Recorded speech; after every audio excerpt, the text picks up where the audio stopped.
Welcome to Night Stories, where shadows whisper, nightmares crawl, and every tale drags you deeper into the dark. If you dare to listen, leave the lights off and let the night begin. Alyssa swiped right on Jake because his profile screamed normal. Outdoor enthusiast, dog dad, software engineer. Nothing flashy, but solid. They matched on Hinge a week ago, chatting about favorite hiking spots and bad Netflix binges. He seemed chill, the kind of guy who wouldn't ghost or send unsolicited pics. So when he suggested drinks at a cozy bar downtown, she said yes. It was a Thursday night in early fall, the air crisp but not biting. And Alyssa felt that familiar mix of nerves and excitement as she parked her car and walked in. The bar was dimly lit, with exposed brick walls and a hum of conversation. Jake was already there, nursing a beer at a high-top table. He looked just like his photos, tall, with messy brown hair and an easy smile. They hugged awkwardly, and he pulled out her chair. Points for manners, she thought. The first round went smooth. Small talk about work, how Hinge was a minefield, laughing over shared horror stories from past dates. Alyssa ordered a gin and tonic, feeling the tension ease. But then, midway through their second drinks, the conversation shifted. They were talking about movies, and Jake mentioned a comedy from the 90s. You know, the one with that hilarious scene where the guy's yelling the N-word? Classic, he said casually, like it was no big deal. Alyssa froze, her glass halfway to her lips. She was mixed race, black and white, and while she didn't broadcast it on her profile, it wasn't hidden. The word hit like a slap, casual racism wrapped in nostalgia. She set her drink down, heart pounding. "Wait, what did you just say?" she asked, hoping she'd misheard. Jake blinked, then chuckled. "Oh, come on, it's just a movie quote. Don't be so sensitive." He leaned in like he was explaining something obvious. Alyssa's stomach twisted. The bar felt smaller, the voices around them louder. She glanced at her phone. Only 45 minutes in. "I think I'm gonna head out," she said, forcing a polite smile. "Not feeling great." He protested, asking if it was something he said, but she was already grabbing her coat. She paid her half of the tab at the bar, not waiting for him, and slipped out into the night. The walk to her car was quick, her heels clicking on the sidewalk. She glanced back once, no sign of him. Relief washed over her as she slid into her Honda Civic, locking the doors. The drive home was 20 minutes through quiet suburbs, streetlights casting long shadows. Alyssa blasted her playlist to shake off the unease, texting her roommate. Date was a bust. Racist vibe. Home soon. She pulled into her driveway around 9:30, the house dark since her roommate was out. As she gathered her purse, headlights swung into view behind her. Her heart skipped. A black SUV idled at the curb, engine rumbling. Alyssa squinted through her rearview mirror. Jake? No way. She hadn't given him her address. How the hell? The driver's door opened, and there he was, striding toward her car with purpose. Panic surged. She fumbled for her phone, hitting record on the camera app just as he knocked on her window. "Alyssa, hey, wait up." His voice was muffled through the glass, but insistent. She cracked the window an inch, phone angled to capture his face. "What are you doing here? How did you find my house?" He leaned down, eyes wide, like she was overreacting. "I just wanted to apologize. You left so fast. I followed to make sure you got home safe." Followed? From the bar? That was miles away. Alyssa's mind raced. Had he tailed her the whole way? Her grip tightened on the phone. "Leave now, this is creepy as hell." But he didn't budge. Instead, he smiled, that same easy grin from the bar, now twisted in the glow of her dashboard lights. "Come on, let's talk. I didn't mean it like that." He tried the door handle. Locked, thank God. Alyssa's breath caught. She revved the engine, yelling for him to back off, but he just stood there, blocking her path, his face inches from the glass. Alyssa's heart hammered as Jake lingered outside her car, his shadow looming in the dim streetlight. Her phone, still recording, trembled in her hand. The video caught his face, those wide, unblinking eyes and that unsettling smile, like he genuinely believed he was owed a second chance. "Just open the door, Alyssa," he said, his voice low now, almost pleading. You're making this weird for no reason. Her thumb hovered over the emergency call button. She wasn't about to negotiate with a guy who'd followed her 20 minutes from the bar to her own driveway. "Get away from my car, Jake," she said, voice steady despite the adrenaline. She shifted into reverse, ready to peel out if he didn't move. He stepped back, hands raised like he was surrendering, but the grin stayed plastered on his face. Fine, I'll go. Just think about what I said, okay?" He lingered a second longer, then sauntered back to his SUV. Alyssa didn't breathe until his taillights disappeared around the corner. She bolted inside, locking the door and checking every window. Her roommate, Maya, wasn't due back for hours, and the silence of the house felt suffocating. Alyssa uploaded the video to her cloud, just in case, and texted Maya the whole story. The slur, the way he followed her, the confrontation. "This guy's unhinged," she typed, hands still shaking. Maya replied instantly, "Call the cops, now." Alyssa hesitated. He was gone, right? Maybe she was overreacting, but the image of his face at her window wouldn't leave her mind. She filed a police report online, attaching the video. The form felt impersonal, just boxes to check. Harassment, stalking, no physical harm. It didn't capture the way her skin crawled when he said her name. Sleep was impossible. Every creak of the house sounded like footsteps. By morning, she was bleary-eyed, scrolling through Jake's Hinge profile, now deleted. She found his ex account, though, public, full of tech bro rants and edgy memes. One post from just hours ago read, "Some people can't handle honesty, weak." Her stomach dropped. Was that about her? The next day, Alyssa called in sick and stayed home, jumping at every car that passed. Around noon, a delivery van pulled up. She hadn't ordered anything. The driver left a small package on her porch, no label, just her name scrawled in Sharpie. She didn't touch it, calling the non-emergency police line instead. An officer arrived, opened the box, a cheap necklace and a note. "Sorry if I scared you, let's try again. Jay." The cop was sympathetic, but said there wasn't much they could do without a clear threat. "File for a restraining order," he suggested, leaving her with a pamphlet. Alyssa installed a doorbell camera that afternoon. Maya came home, furious, insisting they move the couch to block the front door at night. They scoured Jake's ex posts for clues, finding vague ones that felt like taunts. People who run from problems make them worse. Alyssa blocked him, but not before screenshotting everything. She reported him to Hinge too, though their response was a generic, "We're investigating." Days passed, and the unease didn't fade. Alyssa started noticing things, a car idling too long across the street, a shadow moving past her window at night. She couldn't prove it was Jake, but the fear was real. The video from that night played on a loop in her head, his voice echoing, "Let's talk." She kept her phone charged, her keys ready, and the police on speed dial. But deep down, she knew. Jake wasn't done. And she was done feeling safe in her own home. Emily had always been cautious with dating apps. At 28, working as a graphic designer in downtown Seattle, she knew the drill. Meet in public, tell a friend, trust your gut. But after a string of ghostings and bad matches on Hinge, she swiped right on Alex. His profile screamed normal. Outdoor enthusiast, software engineer, dog dad. Their messages flowed easily, shared laughs over bad coffee experiences, debates on the best hiking trails. When he suggested drinks at a bustling bar on Capitol Hill, she figured, why not? One date couldn't hurt. The evening started fine. Alex was taller than his photos suggested, with a disarming smile and a knack for storytelling. They bonded over mutual disdain for rainy Seattle winters. But as the night wore on, red flags flickered. He asked too many questions about her routine, where she worked exactly, her gym schedule, even her apartment building. "Just curious," he'd say with a wink. Emily brushed it off. Maybe he was nervous. By 10 p.m., she politely ended it with a, "This was fun, but I'm wiped from work. No kiss, just a hug."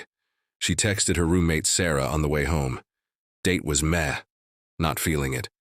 The next morning, her phone buzzed. "Had a great time last night. When's round 2? Alex." She replied politely, It was nice meeting you, but I don't think we're a match. Take care. Simple, direct. No response. Good, she thought. On to the next. But that evening, another text. You sure we click so well? Then another. What did I do wrong? Emily ignored them. By bedtime, 5 more messages piled up, escalating from pleading to accusatory. You're just like the others, playing games. She blocked his number, heart racing a bit. Stalkers were a thing she'd read about, but this was just one date. It'd blow over. 2 days later, at her yoga class, she felt eyes on her. Glancing around, no one stood out. Paranoia, she told herself. That night, out with friends at a club in Belltown, the bass thumped through her veins as she danced, letting loose. Around midnight, her phone vibrated. Not a text, but a notification from Instagram. A new follow request from an account with no profile pic. Alex watches you. Her stomach dropped. She declined it, but minutes later, a DM from another account. Looking hot in that red dress tonight. She froze. How did he know? Outside the club, under the neon glow, she scanned the street. Cars zipped by, groups laughed on sidewalks. Nothing. Her friends dragged her back inside, but the fun was gone. On the Uber ride home, she confided in Sarah. Block him everywhere, Sarah advised. If it gets worse, call the cops. Emily nodded, but doubt crept in. Was it really him? Coincidence? The following week blurred into unease. Work emails from an anonymous sender. Missed you at lunch today. That salad looked good. How? She ate at her desk most days. Then a package at her apartment door. No sender, just a box of her favorite chocolates. The kind she'd mentioned offhand on the date. Inside, a note. Thinking of you. She threw it away, hands shaking.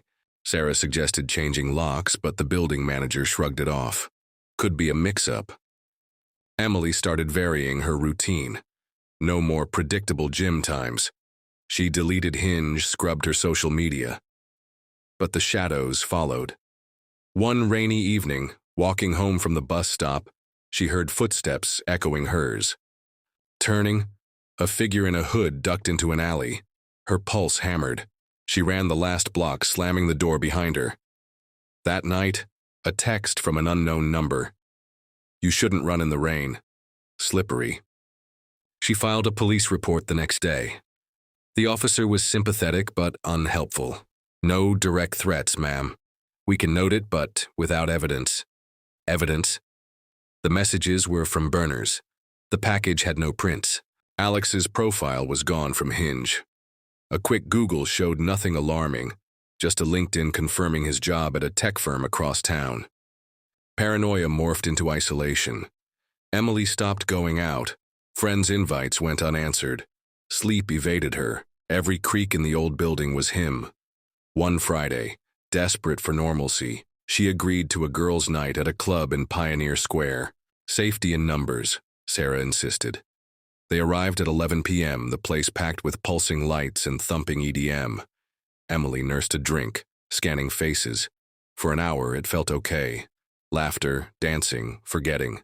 Then around 1 a.m., as they stepped outside for air, there he was. Alex leaning against a lamppost across the street, rain-slicked hair, eyes locked on her. No smile, just a stare that pierced the night. Emily, he called, voice carrying over the traffic. Her friends froze. What the fuck? Sarah whispered. He crossed the street, hands in pockets, casual as if bumping into an old friend. Fancy seeing you here. You blocked me, hurt my feelings. His tone was light, but his eyes were dark, unblinking. Emily backed up, heart in her throat. Leave me alone. I called the police.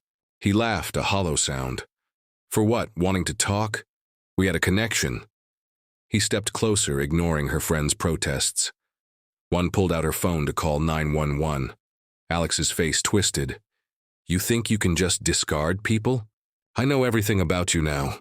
Your roots, your friends, that cute little birthmark on your shoulder from your beach pics. Terror surged. How?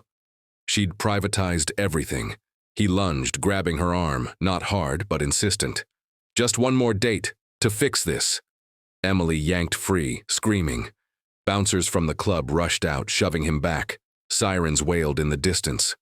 Alex melted into the crowd, vanishing like smoke. The cops arrived too late. They took statements, promised patrols, but Emily knew it wasn't over. Back home, barricaded in her room, she scrolled through her phone's history. Deleted apps, old posts. How had he found it all? A reverse image search on her profile pic? Hacked friends' accounts? The digital trail she'd left was a map to her life. Days turned to weeks of hypervigilance. Restraining order filed, but service failed. He'd quit his job, address unknown. Whispers followed her at work, pitying looks. One night, alone while Sarah visited family, Emily heard knocking at 2 a.m. Peering through the peephole, empty hallway. Then a whisper through the door. "I see you." She called 911, hiding in the bathroom with a knife. Police found no one but footprints in the mud outside her window. Mud from the park where she'd mentioned jogging. Sleep became impossible. Visions of him lurking in every shadow. She installed cameras, changed numbers again. But the texts resumed. Sweet dreams, from nowhere. The breaking point came on a stormy Thursday. Emily, exhausted, dozed on the couch. A crash woke her, glass shattering. The living room window broken. Wind howled in, rain soaking the floor.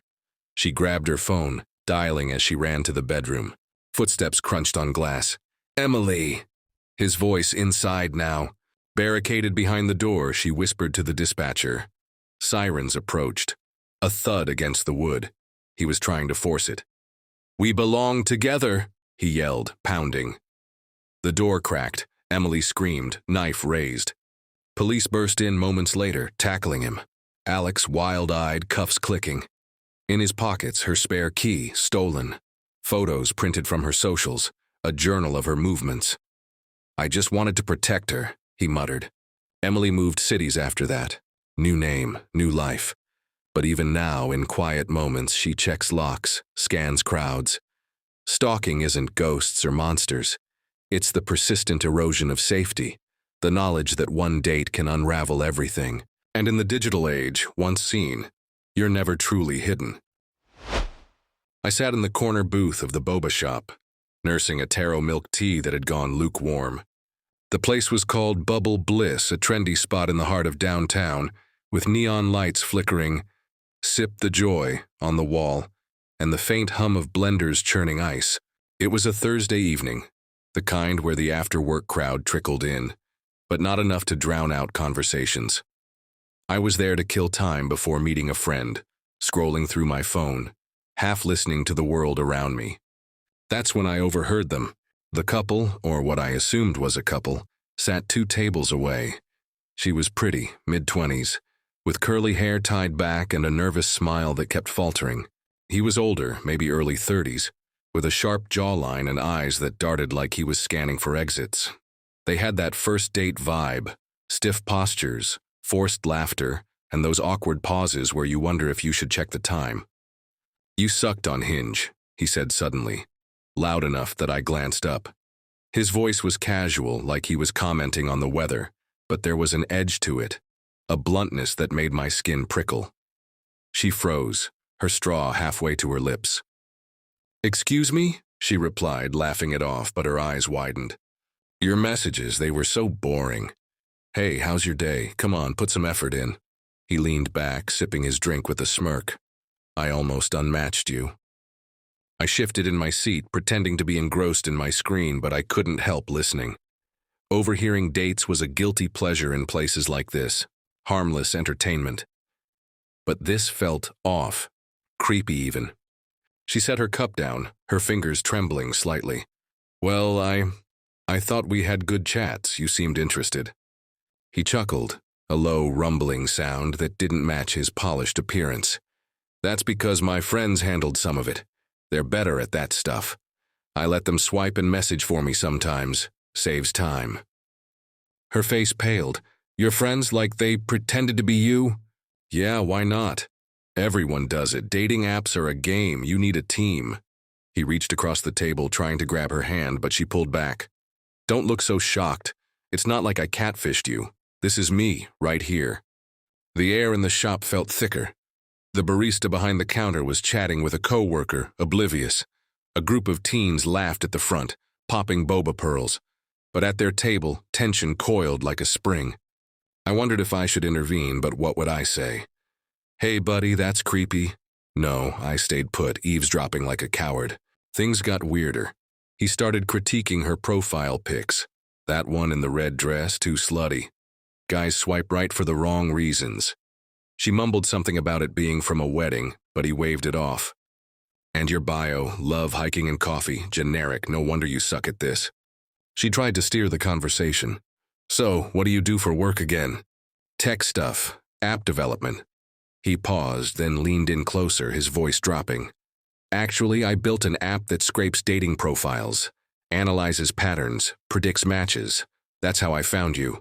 Your data screamed desperate. I nearly choked on my tea. Desperate? Who says that on a first date? She stood up halfway, then sat back down, glancing around like she was trapped. The shop's door was just 10 feet away, but something kept her there. Politeness, maybe, or shock. Look, this is getting uncomfortable, she said finally, her voice steady but strained. I think I should go. He grabbed her wrist. Not hard, but firm enough that she winced. Sit, we're not done. I drove all this way, at least finish your drink. That's when the creep factor hit me full force. His eyes weren't just darting. They were hungry, like a predator sizing up prey. I pulled out my phone, pretending to text, but really debating if I should call someone. The barista? Police? It wasn't violent yet, just wrong. He released her wrist, but didn't back off. You know, I read all your old messages. From other guys, Hinge keeps that data if you know where to look. Her eyes widened in horror. What? How? My app. It's easy. You talked to that one dude about your ex. How he ghosted you after 3 months. Pathetic. She pushed her chair back, the legs scraping loudly. A few heads turned, but no one intervened. You're scaring me. I'm leaving. As she stood, he smiled. A slow, unnerving grin that showed too many teeth. You can't leave, not yet. My friends are waiting outside. Froze. Friends? The same ones who messaged for him? My heart pounded. I glanced out the window. The street was dimming with dusk, streetlights flickering on. 2 figures lingered by a parked car across the road, shadowy, indistinct, but watching the shop. She bolted for the door, her purse swinging. He didn't chase her immediately. Instead, he turned toward me as if sensing my stare. Our eyes met, and in that moment, I saw it. Recognition. Not of me, but of what I was. A witness. You heard that? He asked, his voice calm, almost amused. I nodded dumbly, my throat dry. Good. Tell your friends, spread the word. He stood, tossing a tip on the table, and sauntered out. I waited a beat, then followed at a distance, peeking through the glass door. She was hurrying down the sidewalk, phone to her ear, probably calling a ride. He caught up to her effortlessly, whispering something that made her stop. Then the 2 figures from the car approached, men hooded, moving with purpose. My blood ran cold. This wasn't just a bad date, it was orchestrated, a trap. I ducked back inside, heart racing, and told the barista, "Call the cops. Something's wrong out there." She looked skeptical, but dialed. By the time sirens wailed in the distance, they were gone. The girl, the guy, the friends, vanished into the night. That was 3 weeks ago. I tried to forget it, chalk it up to an overactive imagination. But then the messages started. On Hinge, of all places. I don't even use the app much, but there they were. You sucked at eavesdropping. From a profile that looked eerily like mine but twisted. Photos edited with shadows over the eyes. I deleted the app, changed my number. But last night, sitting in my apartment, I heard a knock. Through the peephole, no one. Just a boba cup on the doorstep, taro milk tea, still warm. A note attached. My friends handled this. Finish your drink. I haven't slept since. Every shadow outside my window feels like eyes watching. Every app notification buzzes like a threat. What if they're scraping my data now, predicting my moves? I lock the doors, but I know it's useless. They're a team, after all, and the game, it's just beginning. The police dismissed my report. No evidence, no missing person filed for the girl. They said I probably misheard, that dates go bad all the time. But I know what I saw, what I felt, that grin. those waiting figures. It's not paranoia, it's pattern recognition. My own app of survival instincts screaming. Tonight I'm back at Bubble Bliss. Stupid maybe, but I need answers. The neon sign buzzes, the blenders whirl. I sit in the same booth sipping slowly, waiting to overhear something else, or for them to overhear me. A couple walks in, a guy and a girl, first date awkward. He leans in. You sucked on Hinge. My straw slips from my fingers. It's starting again. But this time, I'm not just listening. I'm part of it. The girl glances my way, her eyes pleading. The guy smirks, nodding at me like an old friend. The door chimes. 2 more enter, hoods up. I stand to run, but my legs won't move. The tarot tastes bitter now, like regret, like fear. They close in, whispering, finish your drink. And in the reflection of the window, I see my face, twisted, shadowed. Just like the profile, just like them. I was nursing my matcha latte in the corner booth of Bubble Bliss, that trendy boba shop downtown with the neon lights and mismatched furniture. It was a rainy Tuesday evening in late fall, the kind where the windows fog up and everyone huddles inside for warmth. I'd come to escape my apartment, scrolling through my phone mindlessly, but the couple at the table next to me caught my ear. They looked like a typical first date setup. Her with perfectly curled hair and a nervous smile, him in a crisp button-up, leaning in a bit too eagerly. Little did I know this would turn into the creepiest thing I'd ever overheard. She introduced herself as Emily. Soft voice, mid-20s, probably a graphic designer from the sketchbook peeking out of her bag. He was Alex, a software engineer, he said, with that smug tech bro vibe. They started light. So, what do you do for fun? Oh, I love hiking and reading thrillers. Standard stuff. But then about 5 minutes in, Alex steered the conversation to how they met. On Hinge, of course. You know, he said, popping a tapioca pearl between his teeth. You really sucked on there. I nearly choked on my drink. Emily laughed awkwardly, like she thought it was a joke. What do you mean? She asked, stirring her strawberry milk tea. Your responses, Alex continued, not missing a beat. They were so bland. One-word answers half the time. I almost unmatched you. He said it casually, like critiquing a movie. Emily's smile faltered, but she tried to play it off. Oh, sorry. I'm better in person, I guess. But Alex wasn't done. He leaned back, crossing his arms. Nah, it's cool. My friends helped with some of my messages anyway. They said your profile pics were hot, so we kept it going. He chuckled, as if admitting to outsourcing his flirting was no big deal. I glanced over. Emily's face was turning red, her fingers twisting the straw. Who says that on a first date? It felt off, like he was testing her boundaries right from the start. The conversation dipped into silence for a moment, the rain pattering against the glass. Then Alex pivoted, asking about her job. Emily perked up a bit, talking about her freelance work designing logos for small businesses. That's cute, he interrupted. But you should really optimize your LinkedIn. I checked it out. Your bio is weak, no keywords for SEO. Emily blinked. You looked me up? Of course, Alex said, shrugging. Gotta vet people these days. Your Instagram's private, though, smart but annoying.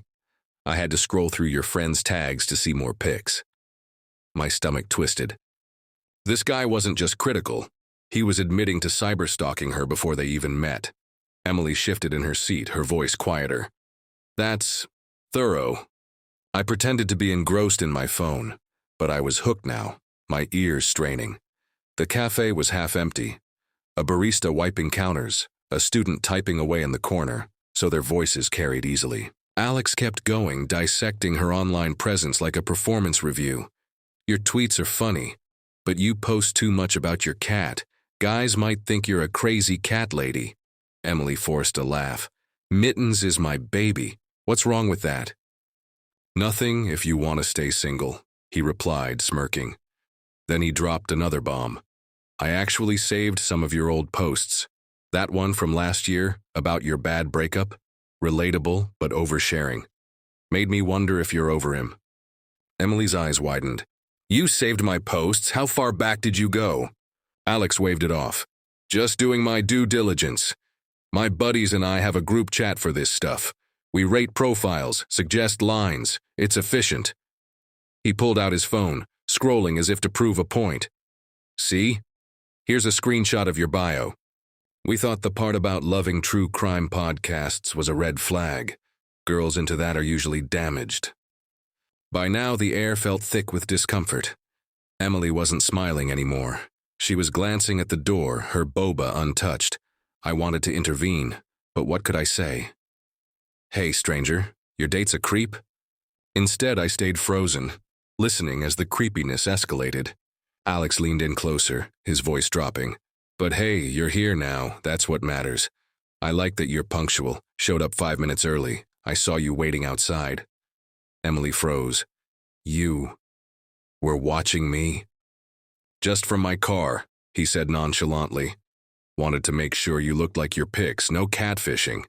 He laughed, but it echoed hollowly. Then he added, your apartment's nearby, right? That building on Elm Street? Nice neighborhood. How do you know where I live? Emily's voice cracked barely above a whisper. Reverse image search on one of your photos. Background had a street sign. Easy. Alex grinned like it was a clever hack. Don't worry, I didn't show up or anything. Yet. He winked, but there was something dark in his eyes. A possessiveness that made my skin crawl. Emily pushed her chair back slightly. This is getting weird, Alex. I think I should go. Come on, don't be like that, he said, reaching across the table to grab her hand. She pulled away. We're just being honest. That's what adults do. My friends said you'd bail if I was too real. Guess they were right. I couldn't take it anymore. As Emily stood up, fumbling for her coat, Alex's tone shifted to something colder. Fine, leave. But I have all your info. Socials, work email from your portfolio site. Even your Spotify playlist. Lots of sad songs lately. Breakup vibes? Emily bolted for the door, the bell jingling harshly behind her. Alex sat there, unfazed, sipping his drink. He muttered to himself, bitch, loud enough for me to hear. Then he pulled out his phone again, typing furiously, probably reporting back to his buddies. I left soon after, heart pounding. Walking home in the rain, I couldn't shake the chill. What if he followed her? What if this wasn't his first time? I checked my own profiles that night, privacy settings cranked up. Days later, I searched Hinge anonymously. His profile was still up, polished and charming. No hint of the monster beneath. Overhearing that date changed me. It wasn't just awkward. It was a glimpse into how easily someone can invade your life, piece by piece, all under the guise of dating. Emily, wherever you are, I hope you blocked him. And Alex? I hope karma's watching you, just like you watch everyone else. Emily had always been the cautious type. At 28, with a stable job as a graphic designer in downtown Seattle, she prided herself on her independence. But after a string of failed relationships and a pandemic that had turned her social life into a series of Zoom calls, she decided to dip her toes into the world of online dating. Hinge seemed promising. Its prompts encouraged personality over superficial swipes. Designed to be deleted, the app boasted. Emily hoped that was true. She matched with Alex on a rainy Tuesday evening. His profile was impeccable.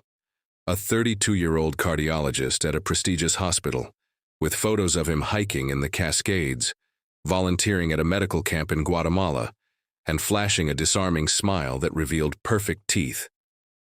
His prompts were witty. The key to my heart is a good latte and a bad pun, Emily messaged first, commenting on his love for puns. Their conversation flowed effortlessly, from favorite coffee spots to shared disdain for reality TV. He seemed genuine, asking about her art projects and listening, really listening, when she talked about her dreams of illustrating children's books. After a week of texting, Alex suggested they meet for drinks at a cozy bar in Capitol Hill. Nothing fancy, he wrote, just a chance to see if the chemistry translates offline. Emily hesitated but agreed. She told her best friend Sarah about the date, sharing Alex's profile for good measure. He looks like a keeper, Sarah texted back with a thumbs-up emoji. The night of the date arrived with a crisp autumn chill. Emily dressed casually.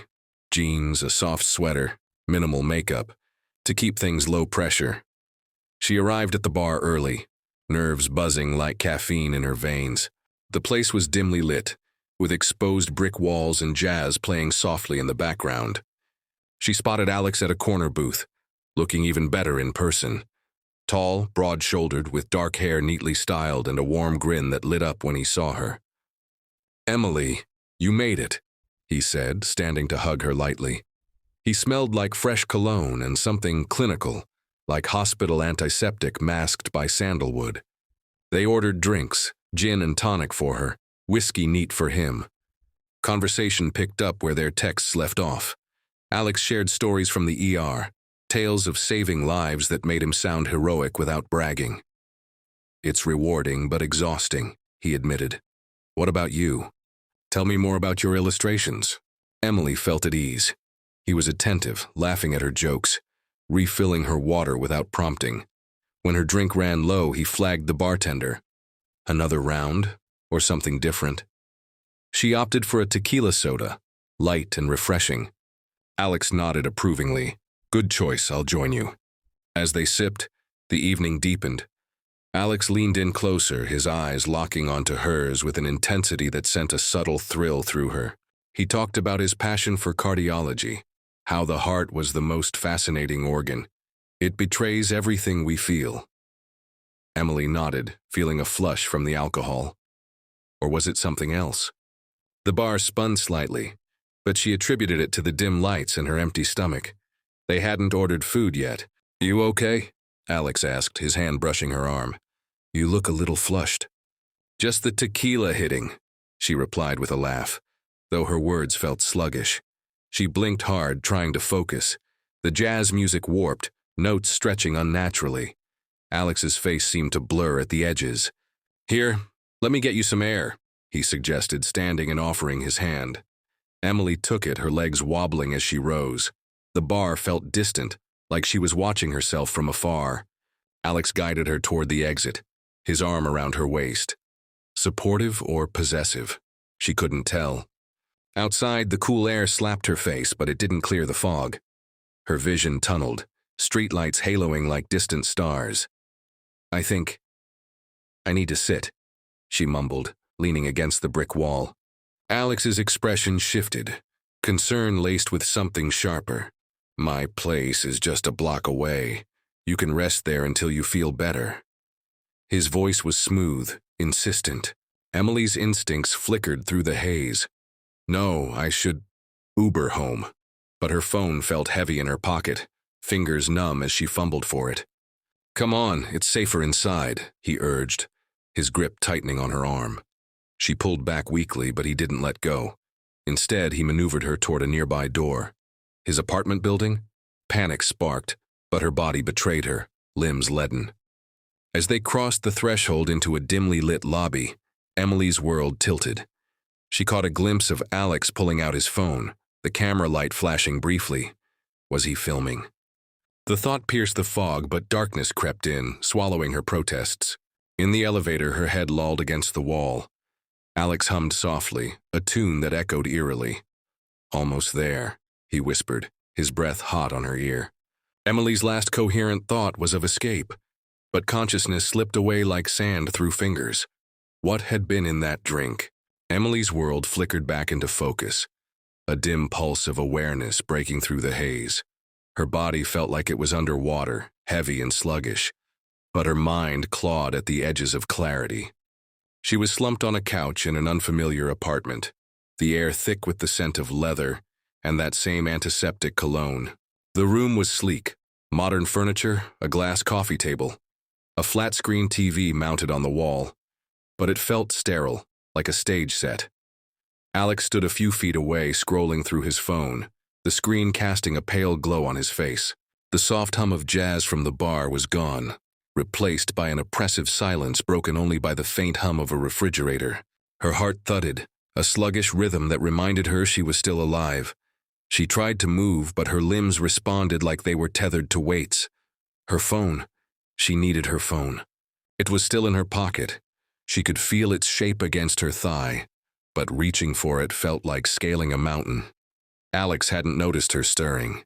His focus was on the screen, his thumb moving rhythmically, lips curled in a faint smile that chilled her. Emily's memory of the bar was fragmented. Flashes of his smile, the tequila soda, the sudden vertigo, the drink. It had to have been the drink. She'd only had two, not enough to make her feel like this. Her stomach churned as the word drugged solidified in her mind. She forced her eyes to stay half-lidded, feigning unconsciousness while scanning the room. A door to her left, maybe 10 feet away. A window behind her, curtains drawn. No way to tell what floor they were on. Alex set his phone down on the counter, the screen still glowing. Emily caught a glimpse of a video thumbnail, her own face slack and pale, frozen mid-frame. Her blood ran cold. He'd recorded her. Why? The question twisted into darker possibilities, each one tightening the knot of fear in her chest. She had to get out. Now. He turned, his eyes locking onto hers before she could fully close them. "You're awake," he said, his voice calm, almost clinical. "Good. I was worried you'd sleep through the fun." He stepped closer, and Emily's body tensed instinctively. She tried to speak, but her tongue felt like cotton, words dissolving before they could form. "You need to go," she managed, her voice a hoarse whisper. She pushed herself upright, the effort monumental. Her vision swam, but she focused on the door. Alex tilted his head, his smile softening into something almost pitying. "You're not going anywhere like this. You can barely stand." He moved closer, crouching to her level, his face inches from hers. "Let me take care of you." The words were gentle, but they carried a weight that made her skin crawl. She forced her hand toward her pocket, fingers brushing her phone. If she could just hit the emergency call. He grabbed her wrist, his grip firm but not bruising like he'd practiced this. "Don't," he said, his tone sharpening. "You'll only make this harder." He pulled her hand away, and in a surge of adrenaline, Emily yanked free, stumbling off the couch. Her legs buckled, but she caught herself on the coffee table, the glass cold under her palms. "Emily, stop," Alex said, standing now, his voice losing its warmth. He stepped toward her, and she lurched for the door, her movements clumsy but desperate. He was faster, closing the distance in 2 strides. His arms snaked around her neck, a headlock tight enough to make her gasp but not choke. "You're not thinking straight," he hissed, dragging her back toward the couch. Panic ignited her nerves. She thrashed, her elbow catching him in the ribs. He grunted, his grip loosening just enough for her to twist free. She stumbled toward the door, her fingers fumbling with the deadbolt. It clicked open, and she spilled into the hallway, her breath ragged. Alex lunged after her, but she slammed the door, buying seconds. The hallway was a blur of beige walls and fluorescent lights. She staggered to the elevator, jabbing the button repeatedly. The doors opened, and she fell inside, hitting the ground floor button. Alex's footsteps echoed behind her, but the doors slid shut just as his silhouette appeared. In the lobby, Emily's legs threatened to give out, but she forced herself outside. The cold air hit her like a slap, sharpening her senses. She pulled out her phone, hands shaking, and opened the Uber app. Her fingers were clumsy, but she managed to request a ride. 2 minutes away, the app promised. She crouched behind a parked car, her breath hitching as she scanned the street for Alex. Headlights appeared, and a silver Prius pulled up. Emily checked the license plate, then scrambled inside. "Go, please," she gasped. The driver, a middle-aged woman, glanced back, concern creasing her face. "You okay, hun?" "Just drive," Emily whispered, her eyes locked on the apartment building. As the car pulled away, she saw Alex emerge, his silhouette stark against the streetlights, scanning the road. She sank lower in the seat, heart pounding. At the police station, Emily recounted everything she could remember, her voice shaking but steadying with each word. The officers took her to a hospital, where tests confirmed traces of a sedative in her system. Alex's name and profile were handed over, but Emily knew the video he'd taken, and whatever he'd planned, might haunt her longer than the drugs ever could. Thank you for listening. Hope you didn't get too scared. If you want to listen more stories, check out my channel. Please leave a like and subscribe. It means the whole world to me.